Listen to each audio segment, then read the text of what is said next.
Turkey earthquake. Little boy rescued after 105 hours in quake rubble dwarfed by his adult hospital bed. 5-year-old Aras is resting on his back playing with a model car. He is one of Turkey's miracles. Rescue teams freed him from the rubble of his home in the now devastated city of Kahramanmaraş, 105 hours after the earthquake. When he was brought into the intensive care unit, hypothermia had set in and his body temperature had dropped to 28 degrees Celsius, 82 degrees Fahrenheit. Aras may have survived, but his 7-year-old sister Hiranar did not. Neither did his 9-year-old brother Alp. Nor his father. Just one of so many families irrevocably broken by this disaster. Sitting at Aras's bedside and gently ruffling his grandson's dark hair is Mehmet. He's an honest boy. He has a strong personality. He's sincere. He's not a spoilt boy. Although now 72, Mehmet tells us he will, for the rest of his days, look after Aras as if he were his own son. The rescuers did so well to save him, he says, and by God's grace, they gave him back to us alive. Aras winces a little as the doctor changes the bandage on his swollen left foot. He's making a good recovery.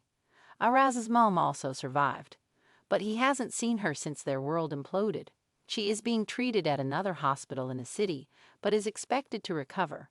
It was in an intensive care unit set up by Israeli doctors where Aras's own life was saved. But as we walked through the ward on Monday, it was not just a child with a remarkable story, but also a 65-year-old man. Doctors then saved him, but both his legs had to be amputated. For the medics at the heart of this disaster, it's been an exhausting and traumatic week. Pediatrician Dar Mehmet Sihan traveled from Istanbul as quickly as he could to help colleagues in this broken city. It's very bad. Too many children have lost their parents. I don't know. It's very hard for me. Too hard for me. The international medical effort reaches far beyond Kahramanmaraş. In the town of Turkoglu, green British tents, pitched by NHS doctors, stand alongside Turkish tents with red tarpaulin. UK doctors are setting up a field hospital in the grounds of the town's hospital, which was damaged in the quake.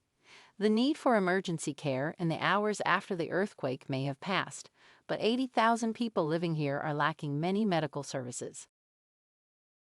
Dr. Bryony Poynton is a GP from Chichester, who has come to Turkey as part of UK Med, a frontline medical aid charity funded by the British government. We are working with the Turkish doctors and nurses that are here, setting up their own tents and seeing patients, but they are quite overwhelmed, she explains. After all the trauma, you have the people who have their usual chronic illnesses. They are still unwell. They don't have the facilities to cope. So we will see those patients, as many as we can. Doctors and nurses from around the world are now in Turkey to help with the physical injuries. But the mental trauma is also profound, both the personal and the national.